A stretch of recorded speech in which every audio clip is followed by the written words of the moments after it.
Democracy, good governance, and mega corruption. Swagatham, welcome. Welcome in particular to all those who are not excessively traumatized through a date with truth.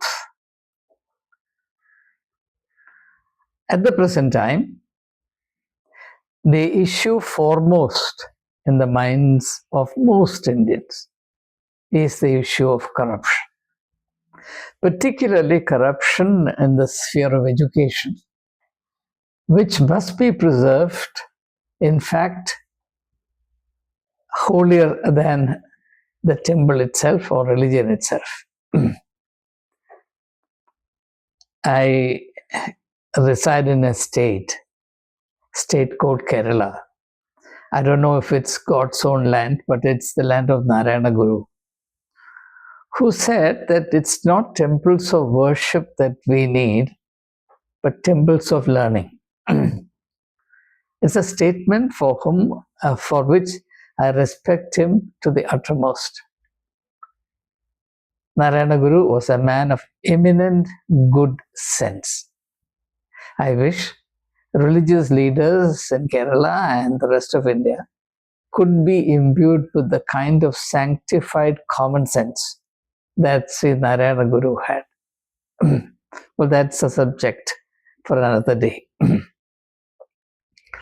So, the point I was making is the fact that mega corruption has now come to characterize the entire domain of education in India is a very significant and sinister reality. The exact nature of which, seriousness of which is not understood, regrettably, most regrettably, by most Indians.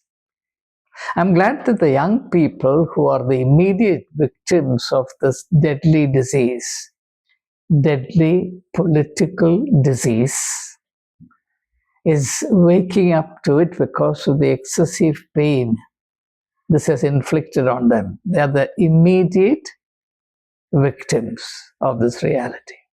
Several young people have committed suicide because this has devastated their life beyond endurance, particularly children belonging to the lower middle class and poorer sections of the society. You would recall that in 2013, in the run-up to the general elections, Narendra Modi had promised good governance. In fact, borrowing from an American thinker, Henry David Thoreau, he promised, or he proclaimed, less government or minimum government, maximum governance. Maximum governance, minimum government. Now, that of course is a democratic dictum. What is the definition of democracy that all of us are familiar with? Government of the people, by the people, for the people. My dear friends, how can democracy as government of the people, by the people, for the people also spawn certain practices, ways of handling things, or an overall culture of governance which is completely antithetical, perilous and ruinous to the welfare of the people? So the greatest irony that we have to face today, particularly if you focus on the invasion of the sacred domain of education by this virus of corruption, is that the government for the people has in fact become the government against the interest of the people. You ask any middle class and lower middle class and poor section family member. You ask the parents of children belonging to these sections, the middle class, the lower middle class, and the poor sections of the society. They will tell you that our greatest priority is education. Why? Because the only hope of keeping hunger out of the house, or the only way of ensuring that there is some food on the table is through education. And it is that domain that's now being very seriously, massively undermined.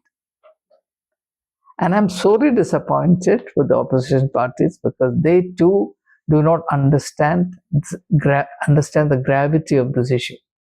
Otherwise, they would have singled it out as the foremost issue in the country, just like the young people, the so-called Gen Z, are doing.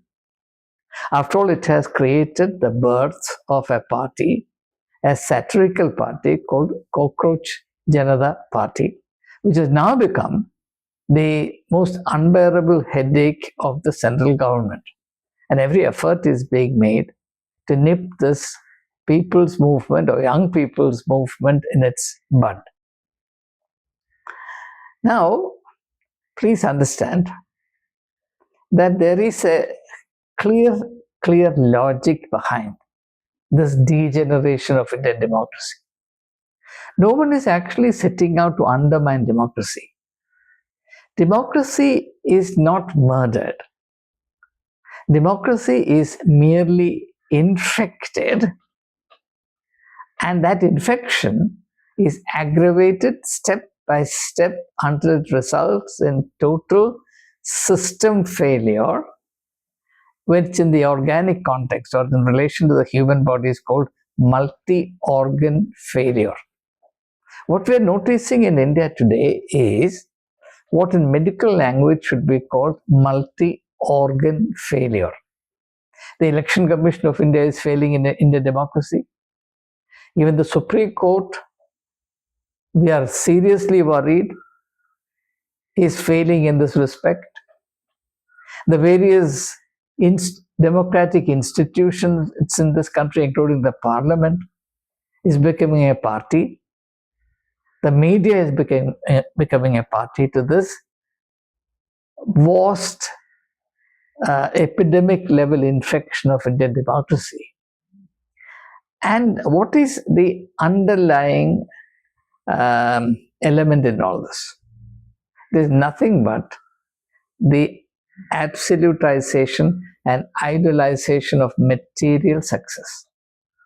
This is where Indians should now open their eyes to this rhetoric of development, which has become particularly important, even decisive since 2010. And this is where the acumen of Narendra Modi and the think tank behind him must be understood.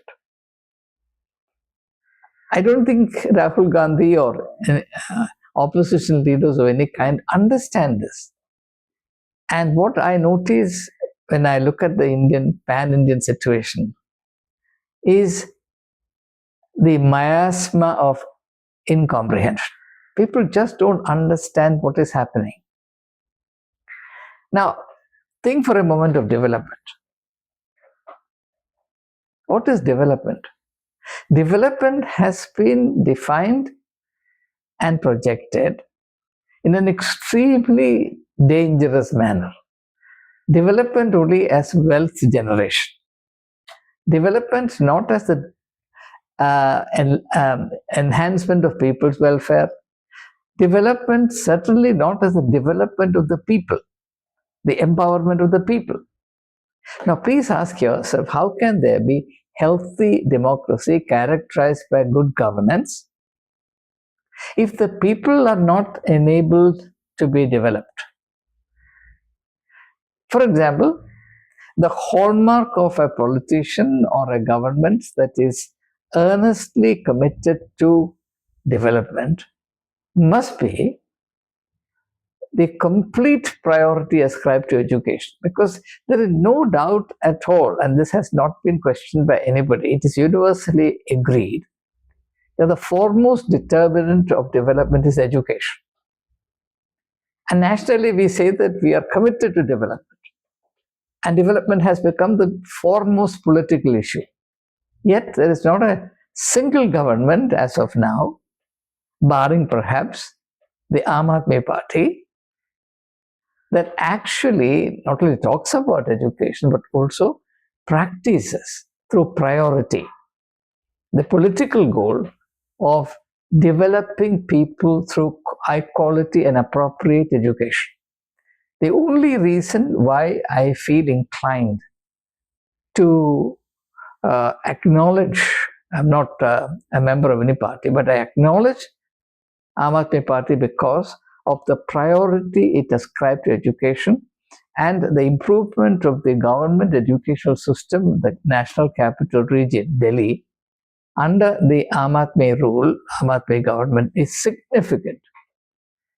And unfortunately, the people of Delhi were not wise enough to understand the point that I'm making, and therefore, you see what has happened. And Delhi will pay for it, and already the signs are there. So, let's fix this one thing very clear. Development defined or understood only as maximization of material wealth is a threat to democracy. And there is no understanding, at least there is no discussion on this topic as yet in this country. And therefore, I feel as a teacher, I feel obliged to draw your attention to this. Development of the soulless kind, development that abandons material restraint, material discipline, development that neglects the human and focuses entirely on the material and the materialistic, is actually the foremost enemy of democracy. If you know what happened in Germany between the two world wars, you will understand what I'm saying.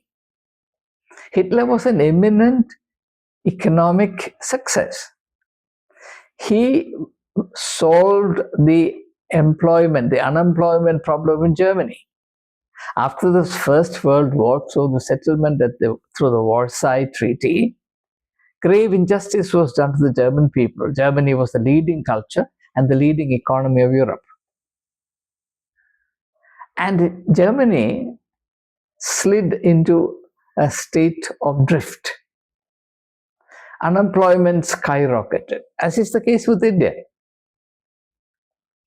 And in that context, Hitler emerged as the savior of Germany. That was, in fact, the title. And propaganda was used in order to foster this image, promote this image. Hitler as the savior of the people. The same parallel you find in India. Modi alone has a solution to India's economic problems, and he will take India to a new economic paradise. And once this idea is sold to the people who are languishing in an attitude of blind faith, they will believe it against evidence, against their own physical, personal experience. And that's the problem here. So, the absolutization of the pursuit of material wealth makes people forget their own humanity, and therefore all ethical, humanistic and idealistic considerations are thrown out of the window, and the human being is taken far back into the primitive stage, and then the herd instinct takes over, and people then can be used, influenced and used according as the demagogues want. And this actually represents the lowest state of human existence, the herd level of existence. Human beings as herds, or the word that we use is masses. That people being reduced to and corrupted into, deformed into masses. In India today, individuals don't matter.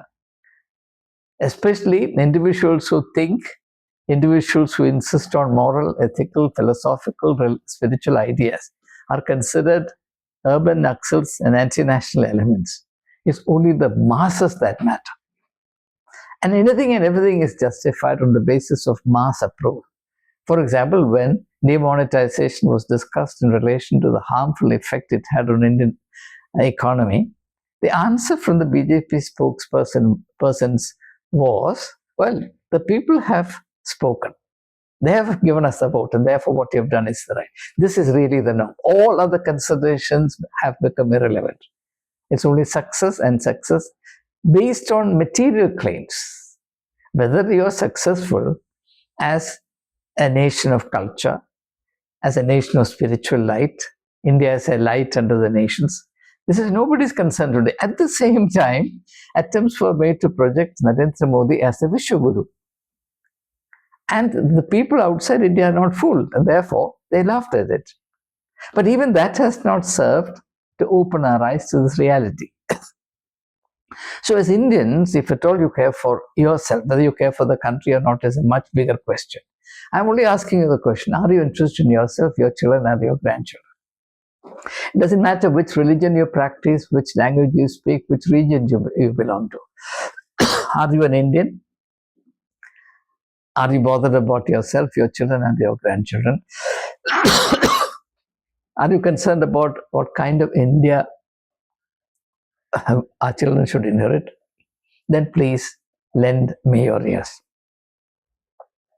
This idolization of material wealth, which makes us unscrupulous, which devastates our moral foundations, which robs us of our humanity, is the greatest threat to Indian democracy. The enemy is not outside, as we are made to believe, Pakistan or China or now Bangladesh. And why is it that every neighboring country is our enemy? That itself is a question we need to ask. Now, in such a context, are we to say that only they are at fault and we are perfectly blemishless? Or have we caused the bad blood?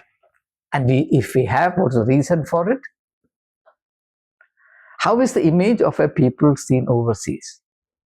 How is a people respected beyond its borders? Please ask yourself. During the years that I used to travel extensively in many parts of the world and interact with people in other countries, they used to have a kind of dual response to India, split response. With one half of their mind, they used to show extreme respect, in fact, reverence to India, saying India is a land of spirituality. India was never respected because it was a land of high technology, land of great wealth, the fourth or third biggest economy in the world. Nothing of the sort. India was really respected because it was considered the land of Mahatma, the land of spirituality, the great lights that India, the seers and savants of India produced through the millennia. And if you read Max Muller's wonderful series of lectures published in the form of a book titled India and What She Can Teach Us, you'll understand what I'm saying. But with the other half of their mind, India was also seen by everyone who discussed India with me overseas as a land of underdevelopment, a land of superstition, a land of elephants and snake charmers, a land where rationality has not taken roots, a land where people have not been developed, a land where people still languish in superstition, so on and so forth. Or, as the British people used to say in those days, a land that languishes in darkness and error. Even a great author like Arthur Koestler, who was a journalist, the greatest journalist of the 20th century, I have no doubt about it, was Arthur Koestler, and I recommend his works to you. He used to say that rationality is incompatible with the Indian mind. It's not my opinion. Please don't quarrel with me. In fact, he put it in a very offensive manner, which I completely disapprove of. He said, you can't expect a Hindu to be rational 24/7. That's exactly what he says. If you want the reference, I can give you. It's a book titled From Bricks to Babel. From Bricks to Babel. He says it's unrealistic to expect a Hindu to be rational. I'm not saying that members of all other religions are always rational. I see a mountain of irrationality in my community, the Christian community. I see a resolute refusal not to think rationally. In fact, I'm convinced that every religion is founded on irrationality. Though Every spiritual tradition is founded on rationality, pure rationality, exalted reason. You look at the great spiritual luminaries, they are the most glorious, shall I say, luminous embodiment of high, exalted rationality. But when it comes to the religion that corresponds to them, you will find the triumph of rationality. This is a monstrous contradiction, and I plead with you to be mindful of this. So, one thing is absolutely clear. Please don't expect good governance from any politician or party that is not interested in ennobling the human element. Please be very, very vigilant against politicians who come around selling a new heaven to you based only on material progress, material gains, because history is clear and unambiguous in this, that those who are devoted, obsessively fixated with material progress will sacrifice morality, will sacrifice ideals, and they will also sacrifice the people. And saviors will become wolves. And as Carl Jung writes in one of his books, Contemporary Events from a psychological point of view, very interesting book. He says, when this happens, the shepherd will become a wolf, and the shepherd's staff will become an iron rod of oppression. That's what he says. So, whether you're a Hindu or a Muslim or a Christian or a Sikh or an atheist, doesn't matter. One thing is absolutely clear, and this was clear to Bhimrao Ambedkar. He said democracy is not only a political experiment. Fundamentally, it is an ethical project. And therefore, the all-round development of the human being is a precondition for the very survival of democracy. And therefore, the most worrisome, scary irony in India today is that development has become the greatest threat to the survival of Indian democracy. You would think that I'm crazy to say this because you don't hear everybody else saying this. But time will prove that I'm right. Mind you, mark my words, time will prove that I'm right. For example, why is it that there is no credible opposition or a coalition of opposition parties in India? Precisely for the same reason that each one of them is only interested in protecting their turf, their respective turfs. Why? Because their gain, their material sustenance comes from there. They also see, just as the BJP does, just as all the NDA coalition partners do, members of the India alliance also see politics only in terms of material gains. So therefore, in my mind, there is no contrast between the NDA and the UPA. After all, how did the UPA collapse? Because of corruption. There's no doubt about it. I have no doubt at all that UPA too was extremely corrupt. And I used to say to the cabinet ministers who are known to be at that time that you're committing suicide. They laughed at me at that time because they have no understanding of the basic realities of life and the logic of history. So please understand that development can become the undoing of Indian democracy. There is a biblical counterpart to this. I just mentioned this and stop after time is running out. Jesus taught a parable called the parable of the rich fool. A man became foolish, fatally foolish because he became rich. Because not that progress is bad, that's not the point I'm making. What I'm saying is, if you absolutize material progress to the denigration and the neglect of the total development of the human person and the ethical, moral, cultural upliftment of the people, after all, it's the government of the people, by the people, for the people. If it's government of the politicians, by the politicians, for the people, for the politicians, then what I said does not matter. But if you define democracy as the government of the people, by the people, for the people, then what I say matters and matters enormously. Please understand. It's something that concerns you. So, The rich man died because of development. India can very well be that rich man who died because of development. The Indian democracy, I mean, not India as a nation. The Indian democracy could well be the contemporary Indian equivalent of the rich man in the parable of Jesus Christ, who committed suicide because of via development. In the play called Macbeth by Shakespeare, he introduces this theme and introduces a farmer through the drunken whirligig of words by the gatekeeper, a farmer who committed suicide in anticipation of plenty. Shakespeare's Macbeth. Well, time doesn't allow me to go into details. I repeat, a farmer who committed suicide in anticipation of plenty. Shakespeare's Macbeth. Read the drunken speeches of the porter, the gatekeeper in Macbeth. So this is the reality. Nobody else will tell you this. I dare say nobody has said this to you. But I say this to you. The fate of Indian democracy depends on how we understand development. If you are a party to understanding development only as increase in material wealth, when Ambani, Adani would become your gods, and there's no point in Rahul Gandhi ranting against them unless and until he understands the logic that I'm expounding to you.